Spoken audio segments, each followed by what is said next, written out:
went to a school that was a very interesting school, to say the least. There was a lot of drug activity. There was a lot of gang activity, so to speak, in that school. They would do drugs on the bus. They'd do drugs at the bus stop, and it was awfully tempting to get involved in that kind of stuff. But eventually I got through high school, got C averages, B averages, so I wasn't exactly the best student on the planet. Anybody in here not the best student on the planet? Yeah, I'm not one. I wasn't one of the best students anyway. So I got through high school, thank goodness.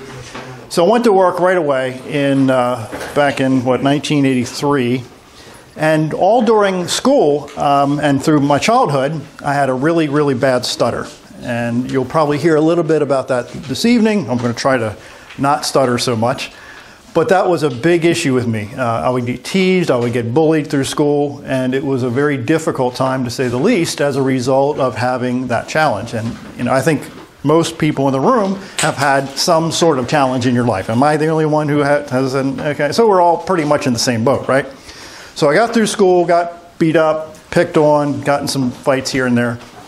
So in 1983, I was working in this, literally a small darkened room that was about the size of a bathroom. I was working for a photo lab, and that photo lab, my job was to process pictures for senior portraits. So that was my job, sitting in a black room for 8 to 10 hours a day processing pictures. Because very frankly, standing in front of people was terrifying to me. Because, I mean, you wouldn't want to stand in front of people when you can't talk right? I mean, it's like intimidating, big time. So eventually, while I was in this place, I got this light bulb that went off in my head that I realized that if I stayed in the situation that I'm in right there, then I'm not going to get any better. I'm not going to earn any kind of money. Back then, I was making about $3.50 an hour. So it was not a lot of money even back then. So fast forward a bit. So I studied some more, went to school some more. And in 1988, my uncle, who had been in the insurance industry for at that time about 32 years, decided to suggest that I got into the sales business, the insurance business.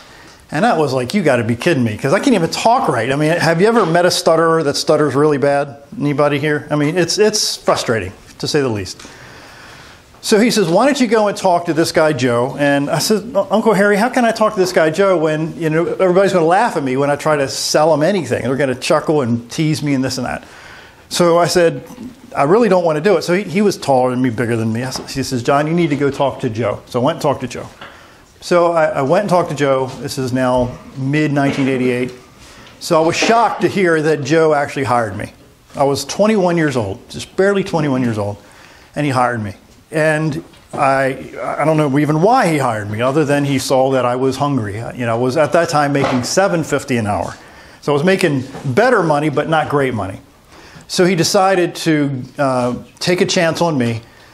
So I started working for him. I was in the top 3 or 4 in the office almost every single week, and I did very, very well. So from there, he put me in charge of a staff. So now I had agents, sales reps that were older than me, like twice as old as me. So that was a little bit intimidating, right? So then, just before I met with Uncle Harry, my wife and I got married. So we're talking April 1988. So for 9 years, my wife and I tried to have kids. So our cousins would have kids, our friends would have kids, and everybody else, it seemed, would have kids very easily, but not us. So it was a very challenging time for us. So there came a time when, in like the mid-90s or so, I challenged my wife. I said, look, things aren't happening. Let's go ahead and adopt some kids. She said, no, I'm not ready to adopt yet. I want to still, try to have kids. I said, okay. So we still try to have kids. So long story short, in 1998, in February of 1998, we flew to Russia, of all places, and we adopted 2 little kids, a little boy and a girl. A girl was almost 5 years old. The boy was 2.5, and it was a long flight. It was like a 12 or 18-hour flight. It was crazy. So anyway, we adopted the 2 kids. We're finally parents after now almost 10 years of marriage. So I was still in the insurance industry at the time, doing very well. And then my wife had quit her job, and about a year after that or so, she got a nice, decent-sized check in the mail. And I said, let's invest that money. Let's, because it's a retirement, because we cashed in all our retirement money to adopt our first 2 kids plus a home equity loan. So we decided to take that money, actually she decided to take those funds and adopt a little baby. So we flew back overseas and adopted a 6-month-old baby girl. Her name's Lindsay. And now we have 3 kids. So we're talking, we're talking December 1999, 6 months old. So I'm still in the insurance business, still doing well. We had bought our 2nd house by then. And then I decided to take my parents overseas to take a humanitarian trip. And our church gathered a bunch of material. So we took clothes and shoes and medicines and soccer balls to some orphanages overseas. So I'm in a store, not too far away from here actually. And I had 2 shopping carts full of stuff, shoes and toys and medicines and all that stuff. So I was walking back from the back of the store to the front of the store. Well, in the back of the store were the kids' clothes and the kids' shoes and stuff, right? So I was heading to the front. So between the back of the store and the front of the store, I got this phone call. Well, this phone call was in a very precarious place. So I answered the phone, and it was our adoption attorney who had helped us adopt the 3 children. He says, John, we have this little boy named Sergey, and he has some minor health problems, and we can't find a home for him right now. We can't find a family for him. I says, Ron, we're broke, man. It's like $18,000 to adopt a child, and you need to come up with that cash pretty quick if you want to finalize an adoption. So I said, how can we possibly afford to adopt this child? And so now the phone call happened when I was between, remember, the back of the store and the front of the store. So I says, Ron, you got me on the phone. How old is this kid? He goes, his birthday's May 4th, 1999. So I'm between the back of the store and the front of the store. And guess where the phone call, let me back up. So he tells me the age of the child. So I start going, whoa, whoa, whoa, getting really loud and crazy, chills up and down my arm. He's like, what's wrong with you? Well, I happen to be standing in front of the bras and the panties and the women's stuff, So I'm going, whoa, I'm getting really loud and kind of crazy, right? So I started thinking, like, oh my God, people are starting to stare at me now because they think I'm some pervert, yelling at this, sexy stuff, right? So I have to stop myself real quick. He goes, John, what's wrong with you? I said, Ron, check the birthday again. He did. He goes, his birthday's May 4th, 1999. I said, Ron, that's our 3rd child's birthday, May 4th, 1999. That's the little baby girl that we had just adopted like 6 months or a year earlier, right? So I'm thinking, how coincidental is this, right? So I'm like, whoa. So hence why I was getting all crazy and yelling and making a fool out of myself in this store. So about a month or so later, my parents and I, we took the trip overseas. So we take the clothes and the soccer balls and the shoes and stuff to the orphanages over there. So we happened to be in one of the orphanages that 2 of our 3 kids came from. So we're unpacking stuff, and I'm sitting on the floor, and I'm, unpacking, and then they happen to walk in this little boy, 20 months old, who I got the phone call about in the store that I was being obscene in front of the girls' underwear and stuff, right? Yelling and stuff, right? So he walks in, this little guy, little blonde, his eyes were crossed, and he was very small for his age. So I'm sitting there on the floor playing with him, and I'm talking to him in Russian. I'm fluent in Russian. I know about 5 words, maybe 6. That's it. So I'm Vanya or John, in his language. And the orphanage director across the room says, "Niet, niet, niet, papa, papa." In other words, no, no, daddy, daddy, daddy. I'm like, whoa, I didn't agree. I didn't sign anything. I didn't agree to anything. So they knew that, I was going to be this kid's dad. So we figured out a way to pay for it. So my parents and I flew back to the United States after we delivered all the stuff. And we started the process to adopt this now 4th child. So our house started shrinking. We now had, 4 kids? Yeah, we had 4 kids in a 3-bedroom house. So the house was getting a little tight. So we eventually moved into a larger house. I was still in the insurance business, doing well back then. And then I had this bright idea of holding a meeting to help other families learn about international adoptions and finding children who need homes. Because we tried to adopt in the United States, honestly, like back in '96 or so. And they turned us down, honestly, because you care if I speak bluntly here tonight? You guys care if I just spit it out? Is that cool? Well, we tried to adopt in the United States, and we were going to adopt black children. Because children are children are children, right? So they turned us down because we aren't black.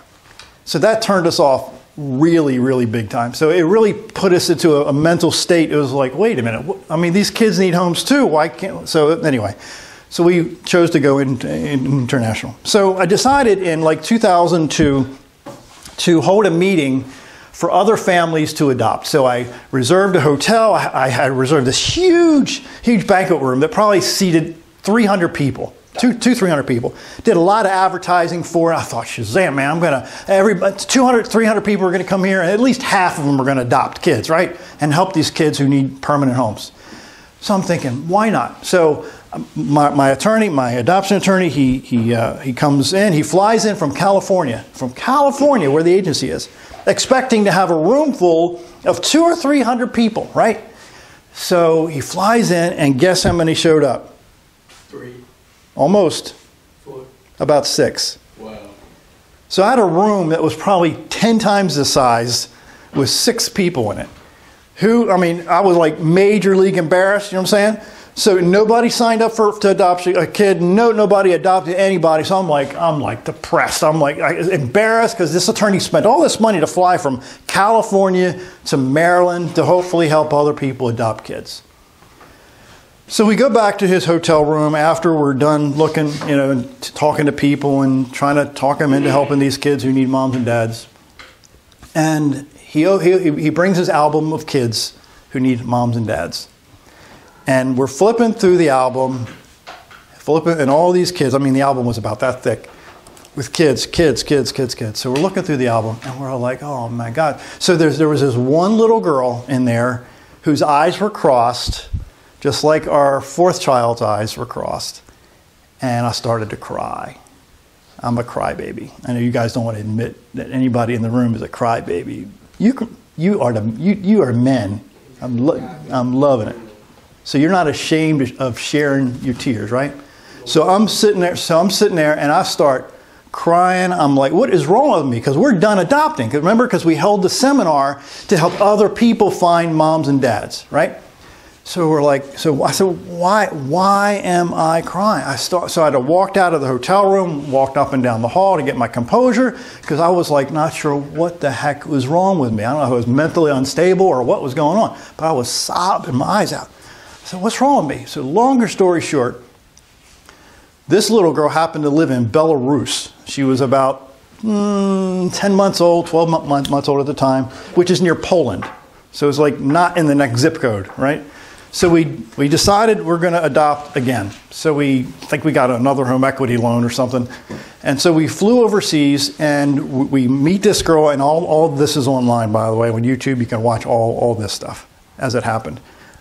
So we're in the orphanage director's office, signing paperwork to adopt this little tiny girl. And the woman says, well, she's got a sister in another orphanage, right, across town. Wait a minute, what? Wait a minute, wait. We're now up to 5 kids. We didn't plan on number 6, right? 5's a lot. Anybody have 5 kids in their family? 5's a lot. So I'm sitting there like my mouth's hanging up. I was like, how can this possibly be? So I said, look, we're halfway across the world now. Let's go get in the Jeep or the van and go meet this girl. So long story short, we went and met her, and yep, they're related. So we were like, I can't leave this girl here. It would be wrong knowing that there's a sibling of our now 5th child that is going to be stuck in an orphanage, and we know about it. It's one thing if you don't know about it, and then if you don't know, then you can't do anything about it because you didn't know about it, right? But we knew about it, so we had to do something about it. So to make a longer story short, we flew back in March of '04. So we're talking about 7 months or so after we adopted number 5. and flew back and adopted number 6. She was 5.5 years old back then. We thought we had major problems. So we went out to eat. We were still overseas. We went out to eat with the translator and the social worker in that country. And this little girl we had just adopted, 5.5 years old, starts running around the restaurant, jumping on the backs of seats, screaming, yelling. I'm thinking, oh my God, we've just adopted an animal. Because, I mean, she was just out of control. So the translators are saying, you got to behave. If not, you're going to not go to America, etc. Long story short, she finally calmed down. So again, this is March of 2004. In October of 2004, my wife's father passed away of cancer. He was 72 or 3 years old back then. So now from 2004, except for my wife's dad passing, through February of 2007, life was good. We had, again, moved into a larger house. It was a 5-bedroom house. So it was a pretty large house. And the kids were getting bigger, and it was a good life. Everybody was healthy until February of 2007, when Julianna, who's our 5th child, who had the girl with the crossed eyes, which, by the way, we got their eyes straight through an operation for both of them. So she comes downstairs and says, "Mommy, I have a bump under my arm." This was in like January or so of 2007. She was 5 years old back then. So we're like, something's really wrong here. February of 2007. 5 years old, healthy. She would climb our file cabinets from the outside, like climb the shelves. I mean, she was just a very active little girl. So we took her to the hospital. We took her to get some scans, and our 5-year-old little girl had cancer in her right arm. Relatively rare kind, and we realized that we have to get her better. So we went through treatment. She did. The burns on her side and back from the treatments were just horrific. She lost all her hair, of course, but her attitude was off the chain. I mean, just positive. She was motivated. She was going to beat this thing because what my wife told her is she had, I think she said 6 cells, S-I-C-K, 6 cells in her body. So we have to get rid of the 6 cells because she's only 5 years old. What can you explain about cancer to a 5-year-old, right? So we got her better, and Julianna was doing well. She would get scans every few months, and everything was really, really good until we saw a bump on her right thigh in March of 2011. Pardon? It came back. It came back. So the disease came back now in her right thigh. So she went through treatment again. In fact, she asked her brother, she says, "Why does this have to happen to me?" And then she responded with, "At least I know what I have to do." This is the attitude of this little girl. Now she's about 8 or 9 years old. So she went through treatment, and she went through a lot of stuff, radiation and chemo, and lost almost all her hair this time. And she beat it. She did well again. She is a fighter and will always be a fighter. But then in June of 2012, guess what came back again? We were actually in a graveyard of all places. My wife's great uncle passed away, and we had just been to the funeral. And we're standing outside after the service, and she looked up at her mom. She goes, "Mommy, I'm going to pass out." And we knew something was wrong. So the cancer now, this time, was in her chest. It was in her chest. And it was compressing the main artery that controlled her legs and the aorta around her heart. So if the tumors would have squeezed a little more, the aorta, which is the main blood vein from the heart, would have burst, and she would have bled out, like blood coming out her ears, mouth, nose, everywhere. It would have been horrible. So we rushed her to the hospital. They put her right in the hospital and started to help her get better again. Within 3 months, she was cured. She went through treatment, and it was unbelievable how fast she got better. I mean, she just bounced right back again. So she was doing quite well again. So I take a lot of photographs of our kids. I have thousands of photographs of our kids. I document almost everything. And I noticed her right eye lid started to droop. And I'm not a doctor. I'm not even medically trained. I don't know much about anything about medicine. My wife knows a lot more than I do. So I said, Tammy, my wife, I says, something's wrong with that right eye. She said, are you sure, John? Because, I don't have any skill in medicine. I said, well, let's go get it looked at the doctor's. Long story short, the cancer was back. This time, March of 2014, above her right eye. So she went through this again, went through radiation and chemo and all this stuff. So the cancer kept coming back over and over and over again. So now we're up to July of the following year, and we found out just prior to that she may qualify for a bone marrow transplant, But as you may know, with a bone marrow transplant, you need a blood relative in order to donate bone marrow to donate for the transplant. Well, we're adoptive parents, right? So how can we do this? Her sister. Pardon? Her sister. We had her checked out, and she's not a match. She's half related, not full. So it's the same mom, but not the same dad. So we had to find her birth mother, which in this situation with international adoptions, it's near impossible to find a birth parent who's willing to travel to the United States and have a painful procedure done to donate bone marrow. Ain't going to happen. But I thought, I got to give this a shot. So I emailed the embassies, the consulates in New York and Washington, and also in Belarus, where the girl is from, where our girl's from. So within about a few weeks, I get an email back stating that they found the birth mother, and the birth mother is willing to come to the United States. This is probably August, September of 2015. So Julianna went through, which is our young girl's name, went through more treatment and chemo for several months.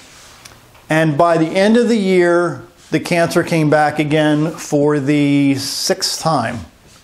This time it was again in her chest area and her rib around the front and in the back. She just could not get a break. So she got treated, and now February 2016, the birth mother was due to fly in to the United States the prior week, and we found out that the cancer was back for the 7th time. The 7th time. Now she's 13 years old at that time.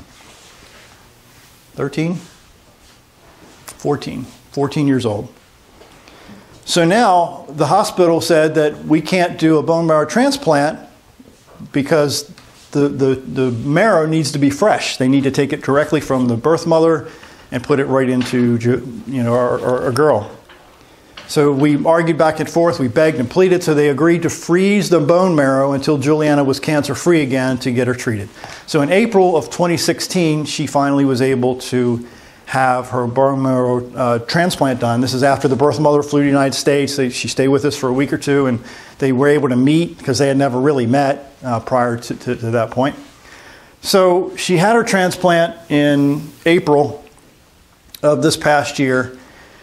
And then in September of this past year, we found out that she had cancer for the 8th time.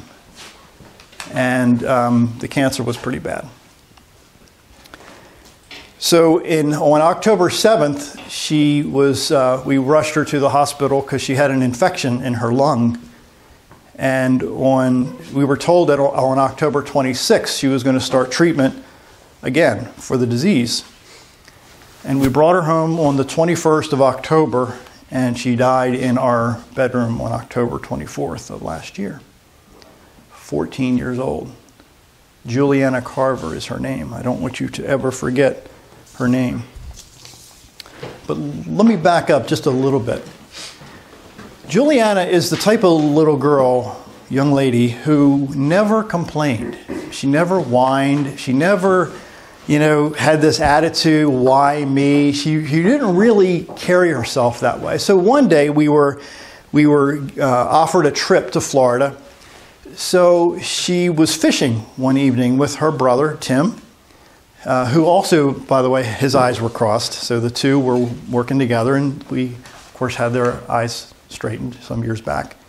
And it was getting late. So my wife said, you know, Julianna, let's call it a day. Let's head on back to the hotel room, and we will. You can fish, tomorrow again because it's getting kind of late. So she looks up at her mom. She goes, "Mommy, I'm not a giver-upper. I'm not a giver-upper."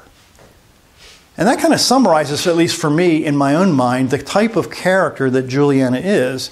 She wasn't about to allow an excuse to stop her from catching her fish. And by the way, a few minutes after that little quote that she gave her mom, she caught a fish because she chose not to throw in the towel, if you will. In July 2014, when she was struggling with it for the fourth time, when it was above her right eye, she had a video online. In fact, I might show it to you here, since we're just a few of us. She said, "I know some of you are going through some struggles, and I've been going through some struggles for a few years now." She said, "I just wanted to tell you that you can do it no matter what." This is a little girl who at that time was about 11 or 12 years old. She had every reason in the world to complain. Every reason in the world to complain. Because all she really has been doing for most of her life is trying to survive cancer. But she chose to keep getting back up again and again and again. In June 2015, she was fighting it for the 5th time. She said, "You got to find another way around your problem. You got to find it." So for us, you and I go through stuff in our life, and we can always find a bunch of excuses why we can't do something. Or because we lived in a certain place, or we had this struggle at home, or we, messed up. All these times, it doesn't really matter what you've done before. What matters is what you're going to do now, and tomorrow, and the next day, and the next day. Because that's going to decide where you end up. In fact, the most successful people I know, and I know quite a few folks who've really made big money. I'm talking $2,000, $3,000, $4,000 a week. I don't know if that's a lot of money to you guys, but I mean, to me, that's good money, right? Almost all of them went through some serious stuff as young people. But they decided to keep getting back up over and over again and saying, "You know what? I don't care what has happened yesterday. I don't care what happened last year. Today is the day that I'm going to begin to change my life from here forward." I asked her about a week, maybe 8 days before she passed away, which I didn't know she was going to pass away. The doctors never even told us. Never even told us. So in the hospital room, she's in ICU. They intubated her, which I don't know if you know what that means. They stick a tube down her throat to help her breathe because the infection was really bad in her lung. So they took out the tube, and I hadn't heard her talk for a week. So most of you aren't parents, but when you don't hear your child's voice for 7, 8 days, I mean, you just really want to hear your kid's voice. I'm sure you've had family that you just want to hear their voice again, right? So I heard her voice, and a day or two after that, I asked her, I said, "Julie, how do you get through this?" She said this. She said, quote, mind you, this is just a few days before she passed away. She said, "Stay positive."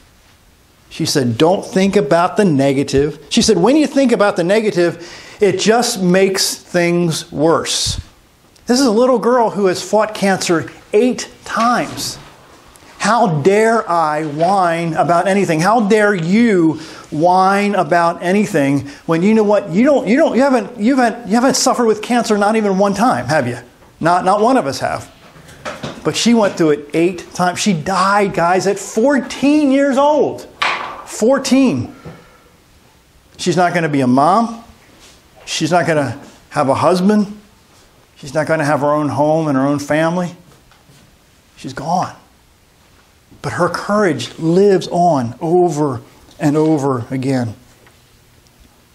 So what I started doing when Julianna first got sick is I thought, you know what, I'm going to go crazy. Because when you have loved ones that are sick and you can't do anything about it, at least for me, I can't speak for you, but for me, I just want to be done. I can't help this person, so I don't want to be too blunt, but I just don't want to be around anymore. You know what I'm saying? I can't handle the pain. So I started writing books. I started a blog that goes out to thousands of people every week. The first book I wrote is called Rising from the Hood. And where that came from is I spent over 20 years in thousands of people's homes who live in the cities of Philadelphia, in Baltimore, in D.C., because that's where my insurance business took me to serve that type of clientele. So in fact, I'm more at home with that clientele than I am in the country, because I have a 7-bedroom house in the country that we built in '06. 7 bedrooms. Can you imagine? 7-bedroom house? But we have 6 kids, so we wanted all 6 kids to have their own room. So I started writing books. I started focusing on the pain of other people. So what I did, I wrote 4 books. Rising from the Hood, I Believe in You, Part 1, I Believe in You, Part 2. And then this book, which I think you guys have talked about before, yes, in the last few days or week or two, right? So I'm going to go over just some tips, just some minor tips that I hope are going to give you some tools that can help you in your life from here forward. The first one is, you got to stop making excuses. You just got to stop making excuses. It really doesn't matter where you come from. I'll say it over and over and over again here. It doesn't matter what zip code you were born in. It doesn't matter if you have a mom or a dad or not have a mom or a dad. Maybe you were raised by a grandparent and you think that life gave you a wrong hand because you didn't have a mom and or a dad at home. You know what? There's a lot of people in the same boat that are now millionaires as a result of going through that same stuff. There's a guy I know, his name is Grant. Man, this guy, he has more money than God, okay? But he was addicted to drugs. His mother was out there. He had major issues, and that's just one example of so many people that I know who've decided to not use their past as an excuse. They've decided to leverage that journey, to leverage that pain in order to make themselves better. They're not going to rely on anybody else to do that except them. Because all of us can make excuses, right? Has anybody in the room made excuses at least one in their lifetime? More than one?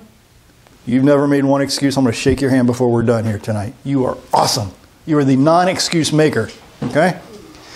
Next tip for you is you got to define your why. Think about this a minute. There's things that we do in life not because we either want to or have to. It's because our why is so big. Why do you brush your teeth in the morning, I hope? So your breath don't stink and your teeth don't fall out, right? Why do you shower most days? Because you don't want to what? Right. You don't want to stink. So your why, listen, so your why makes you do stuff, right? So if you write down your why, listen, if you write down your why and keep your why in front of you written all the time, you're going to do stuff that you've never dreamed about doing before. I've worked with people in my business who can't read and who can't write, but they make over $100,000 a year. I don't even understand how it's all done. But they can't read and write. But you know what? Their why is so big, it pushes them past their difficulty. It pushes them past their pain. It pushes them past their struggles in life. You have to decide. Listen to me. Hear it loud and clear. You have to decide to change your life today. Not tomorrow, because tomorrow then the feeling is going to be gone. You know, the emotions are going to come back, the old habits are going to come back, the old excuses are going to come back. You have to decide today that you're going to change your life no matter what, and nobody is going to stop you. And you know where it starts? Listen to this. It starts with respect. Not only respecting you, but respecting the people around you. Whether or not they render respect back to you. You respect no matter if you get respected back. And that's not always easy, right? I forgot your name. Noah? Tyler. I'm sorry? Tyler. I was outside. I didn't know which building to go in. There's like 3 or 4 buildings here, and I was completely lost. I said, sir, I respected him. I spoke up to him. I didn't speak down to him. He's probably half my age, maybe a little more than half my age, right? I don't talk down to him because he's a young man. I talk up to him and call him sir. I said, thank you, sir.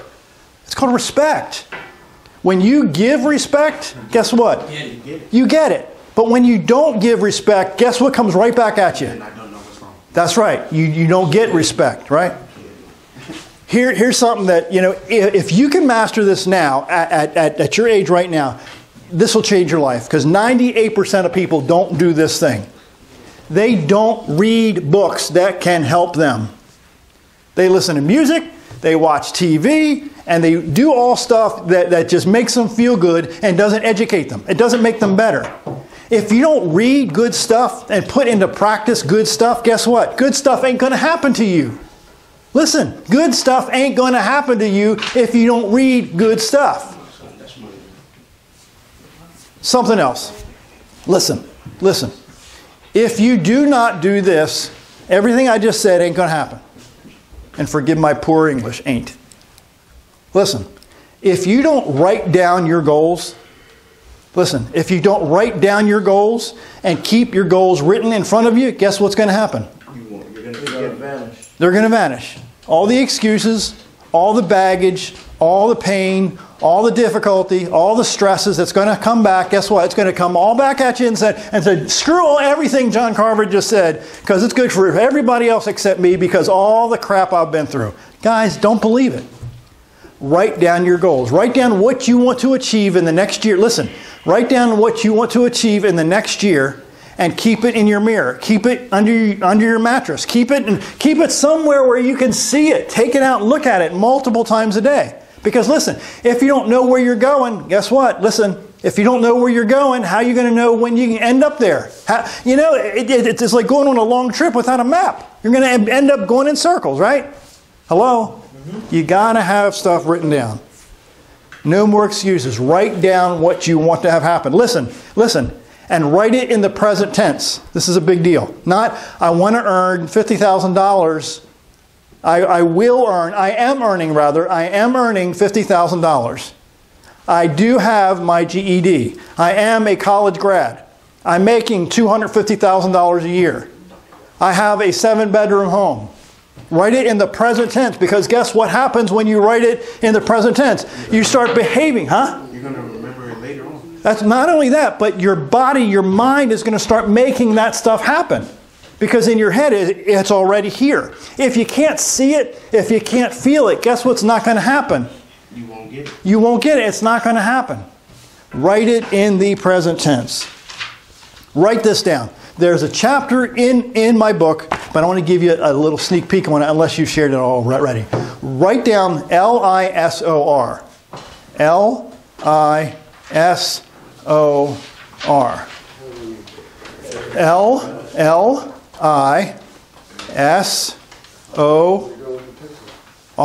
LISOR. Straight up and down. LISOR.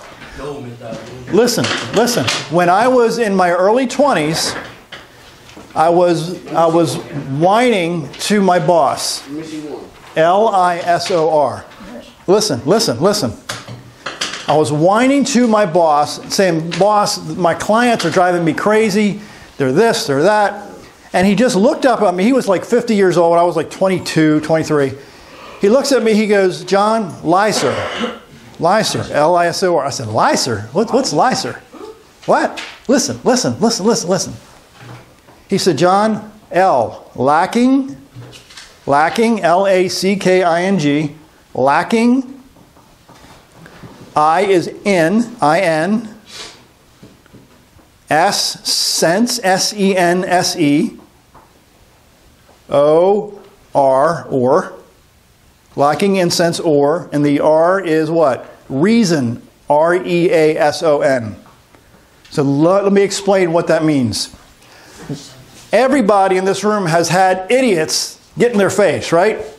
Am I the only one who's had an idiot get in my face, right? I mean, you've had people jump at you. You've had people, threaten you. They've had people get on your last nerve, right? Listen, never here in this room, I'm sure, right?